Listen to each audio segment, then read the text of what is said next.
This video is going to go over what are the top 10 most budget-friendly midfield players that you can get inside FIFA 23 to make sure your midfield is as solid as a rock, but also for super cheap.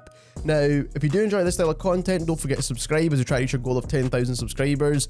But when we talk about budgets here, we're mainly talking about under 5k coins. Now, most of these players will be way below that even, and they're definitely still some solid meta players that you can use in this game. And even if you want to do weekend league, division rivals, whatever it is, then you can definitely still perform extremely well with these players. Now, all these players I have tested myself personally, so if I've missed out any players it's because I probably haven't used them.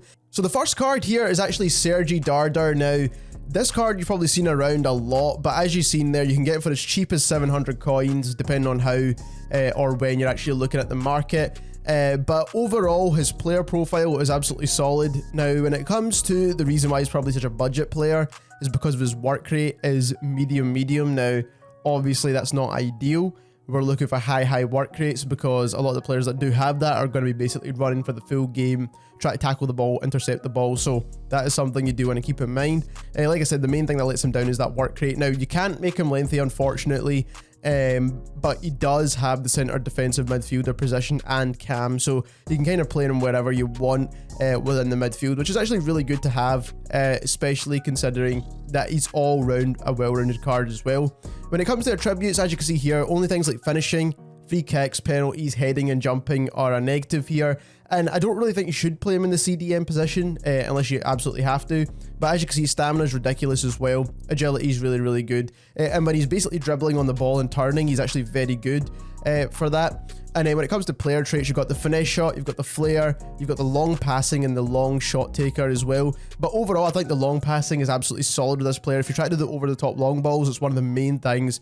The next player we have is Sergio Canales. Now, this guy is absolutely solid as well. Now, work rate wise, high medium's not too bad, to be perfectly honest. Now, he's more of an attacking kind of player. He's not really more of a defensive kind of player. So you can pair Dardar and Canales together in a way.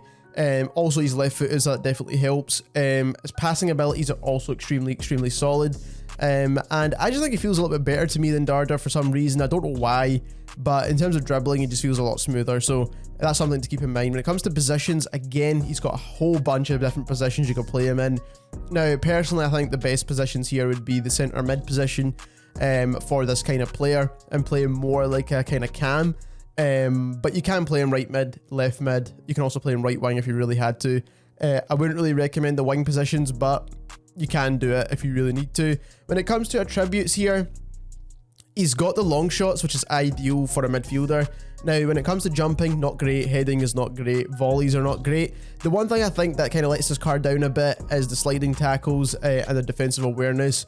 If you just kind of had a little bit in that, then we could have an all-rounded, solid, good card that can basically do it all. But obviously there is going to be some negatives here because it is a budget card, keep that in mind. When it comes to the player traits here, flair and the finesse shot are probably going to be the two more important ones. Obviously he's not got the outside foot shot, which is a bit unfortunate. Next budget card, also in La Liga, as you've probably noticed by now at this point, and we've got Kenedy. And Kenedy, in my opinion, is a really solid card. Now, I got him when he was super expensive at the start of the game, but he was still a solid card then. Now, he's not one of the best centre defensive midfielders in the game, but he definitely has the work rate. He definitely has the stature of 6'2", and you can also make him lengthy as well. So this is one of those cards where you kind of almost have to make him lengthy because his pace isn't really the best. Now, 70 pace is not too bad, but once you slap lengthy on there, you can catch up to most strikers now. Now, when it comes to positions, you mainly want to play him in that centre defensive midfielder position. Centre mid, he's not really that great attacking, to be perfectly honest, especially with that work rate as well. As you can see, his defensive stats are absolutely insane. Now, when it comes to pace, his acceleration is really slow, but once you get lengthy on there, it doesn't really make a difference. Obviously, shooting stats are not the best for when it comes to volleys and finishing, but when it comes to everything else, definitely a solid card. His balance is actually not too bad, even though it states it's kind of bad in this attributes, but in game, he feels pretty solid to me. And then stamina, he's going to run the full length of the game, which is absolutely solid. Now, when it comes to passing, I just want to keep this in mind. Passing on this card feels pretty bad for some reason. I don't really know why. When you're trying to pass, even just like do short passing, is not the best. So just keep that in mind. When it comes to Kenedy, mainly you're using him to win the ball back. He does basically gravitate towards the ball very easily. And then he's only got the long passer attribute, but again, I don't really think it works well with this player for some reason. The next is an Atletico Madrid player, Lamar. Now this is a player I still have in my team right now, and I just sub him on if I need him. And that's because his work rate is absolutely insane. This is a really, really good card. Now, you've probably seen a lot of people talk about this one because he's very popular and when it comes to the budget space of players. But he's absolutely solid. There's not kind of very many flaws with this player, and obviously he's not really a defensive style player, but he does have that high work rate, so you'll still actually win the ball back quite a few times with Lamar, which is actually very surprising and very ideal if you want someone that's a bit more fast-paced. His dribbling is absolutely ridiculous. When it comes to positions that he can play, he's got centre mid, right mid, left mid. He's one of the players that I do actually feel can play these positions. So definitely you can make him a left mid or right mid if you want to play him in those positions as well. He works well pretty much anywhere on the pitch, more or less. When it comes to the pace, absolutely solid. You can see that yourself. When it comes to agility and turning and sharp movements, absolutely one of the best players in the game for this. When it comes to the attributes, one of the main ones he's got here. Now, I think technical dribbler is absolutely broken in this game. If you've got technical dribbler plus flair, some of those players can basically just dribble through anyone, essentially. It doesn't matter how solid your defenders are. Now, outside foot shot is also super important, so make sure you are playing him off to the left, and that way you can get those outside foot shots with his left foot. Here's another player that is again in La Liga, unfortunately, but a really, really solid card, and I can't really figure out why he's such a good card in this game. But if you've actually tried him out, you'd understand why. His work rate is absolutely insane, so probably that's the reason why. He's 6 foot, which is obviously going to be handy. He's left-footed again, doesn't really matter too much with that. But when it comes to player details, he can play centre mid, and he can also play DM as well. When it comes to attributes, now, it doesn't look like anything special, but when he's in the midfield, he can actually somehow win the ball back very easily. Now, I'm not even really too sure why that is. Because his defending stats are not like absolutely anything insane. They're pretty average, to be honest, when it comes to a centre defensive midfielder. But he actually just feels like super, super good in game. And also that 76 pace is a really good amount of pace to get forward as well. Now, obviously, he can't be lengthy, unfortunately, because his agility is way too high. But even with that, his pace still feels really good for some reason.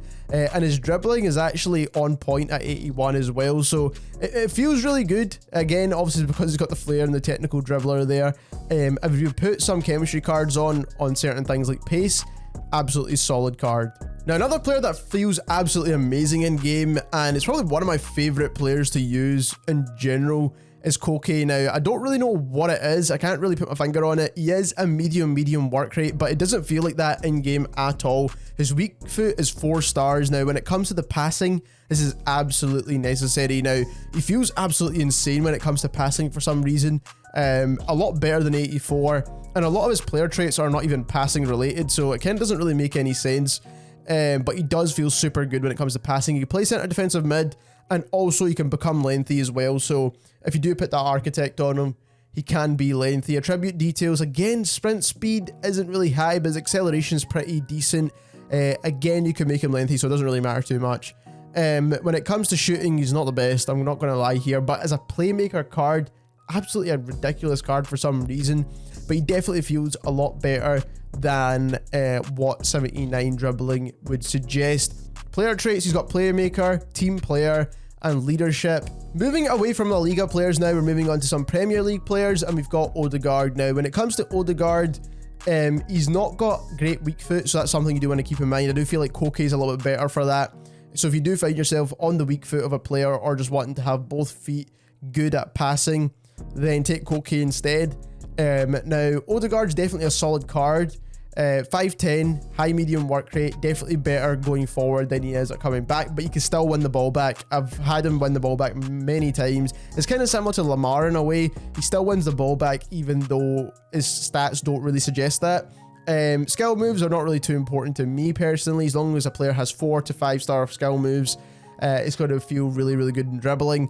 Cam or centre mid position, so he's not really good in terms of being versatile in your team. When it comes to shooting, again, he's not amazing, but you could definitely get some shots with him. I've scored a few goals with Odegaard for sure.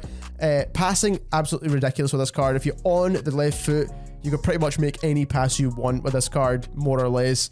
When it comes to defending, it doesn't really shine a good light on Odegaard's defending because he can still win the ball back really, really well, and his dribbling is absolutely solid as well. You're not likely to lose the ball with Odegaard. Now, here are his player traits. He's got the outside foot shot, which is absolutely ridiculously good. Technical dribbler and flair, like I said, that's what makes his dribbling feel so smooth in game. And then he's also got solid player as well, and that's probably the reason why he can't get taken off the ball, but he feels so good in game. So the last Premier League player we have here is Fred. Now, when it comes to actual tackling the ball, he feels so good in game, even though his defensive stats are not great. It's kind of similar to Camavinga's in a way, because he has that high work rate. It just feels like super good, and they win the ball back just randomly when you wouldn't really expect it. Also, he's a small guy too, so you wouldn't really think that he'd be able to win the ball back, and his interceptions are pretty solid too. So definitely a really good card. CM or CDM, not very versatile though. But you can definitely play him in the defensive mid, but he just doesn't have the pace, or he can't be lengthy, unfortunately. When it comes to actual player details here, when it comes to agility, he feels super good in game. He's super smooth dribbling wise. When it comes to stamina and stuff, he can last the full entire game. 94 stamina, ridiculous. Passing is okay. I wouldn't say it's anything special, but definitely be able to hold on to the ball and get some decent passes off, but he'll definitely win the ball back for you, which is the main thing. Player attribute, solid player.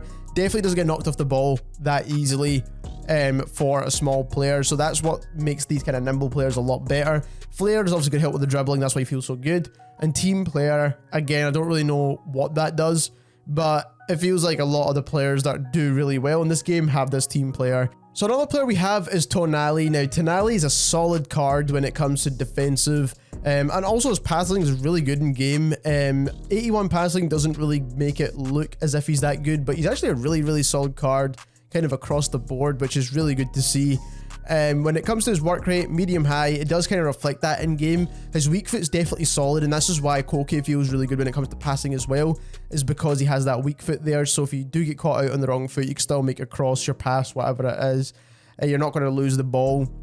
Now, he is 5'11", so you can make him lengthy, which I'd highly recommend because his pace, 81's pretty good for a DM in my opinion, even if you didn't want to make him lengthy, but I still think having a lengthy on there is going to help. DM or centre mid is your only two positions here. When it comes to the pace on the card, he's actually not too bad in game. When it comes to obviously the balance and stuff, I think he's overall just a really solid card. There's not really too much to say about this card because he's pretty much got a little bit of everything, and he could definitely do decent going forward as well. So overall, very good card. When it comes to player traits, he's got team player and long passer. Another player is Banaka. Now, he's got a special card at the moment that's absolutely amazing to use. Now, his gold card is actually not too bad either, so if you do want to get a kind of budget version of that card and you don't want to do the SBCs for it, then Banaka's standard gold card is pretty solid too. Now, he's left foot, he's got 4-star skill moves, which means he's going to dribble really well. The 3-star weak foot is the only thing I think it lets it down. But also he's not lengthy, so just keep that in mind. I'd recommend using him more in the centre mid and not the centre defensive mid, just because his pace is not great and he can't be lengthy either. Now, he can hold the ball, he can dribble really well, he can pass really well. When it comes to his actual attributes and stuff, like I said, solid card for the most part. You can't really complain too much with these stats. Acceleration being higher than sprint speed, I'm absolutely okay with. It just feels better when you're trying to track the ball back. That your player has a bit better acceleration, so just keep that in mind. Now, the fact that he cannot be lengthy just means he won't really be able to catch up, so like I said, I don't think you should play him in the DM role for this card in particular. But when it comes to player traits, he's got technical dribbler, and that's why he feels so good when it comes to dribbling. But overall, like I said, solid card. Last but not least, we have McKinney. Now, this card is absolutely broken. I don't even know how this card is broken, because it just absolutely is. Now, I've played against this card so many times that I just had to buy the card for myself, because every time I came up against this card, I would lose the ball so many times. Now, I don't really know why he doesn't really have a CDM position. that would make him absolutely ridiculously broken, to be perfectly honest. I'm not going to lie, that would make him feel so good in game. You can still use him as a centre mid, absolutely still a great card. 6 foot, he's also high work rate, which is absolutely insane. You could also make him lengthy as well, which is absolutely insane. And position wise, you could play left mid or centre mid, most likely centre mid. He's not really got the pace to be a left mid in my opinion. But absolutely broken card, pretty much good at everything. His balance is a lot better in game as well than what it would suggest here. His dribbling's absolutely solid. Winning the ball back, he's probably one of the best cards in the game for that, when it comes to gold cards anyway.